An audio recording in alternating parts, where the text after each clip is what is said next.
बच्चों अस्सलाम वालेकुम वरहमतुल्लाहि वबरकातुहू। देखिए लिखा हुआ अल्फाज मानी। एहतियातन एहतियात के तौर पर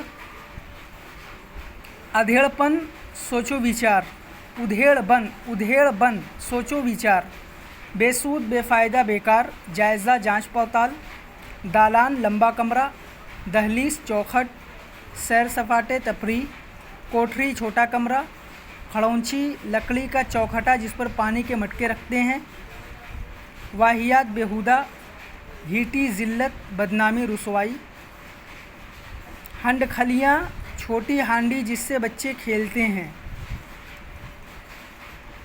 है ना। एहतियातन एहतियात के तौर पर, उधेड़बन सोचो विचार, बेसूद बेफ़ायदा बेकार, जायज़ा जांच पड़ताल, दालान लंबा कमरा, दहलीज चौखट, सैर सपाटे तफरी, कोठरी छोटा कमरा, खड़ौंची लकड़ी का चौखटा जिस पर पानी के मटके वगैरह रखते हैं, वाहियात बेहुदा, हेटी ज़िल्लत बदनामी रुसवाई, हंडखलियाँ छोटी हांडी जिससे बच्चे खेलते हैं। ये तमाम अल्फाज मानी आप कॉपी में करिए और फ़ोटो क्लिक करके हमें सेंड करिए।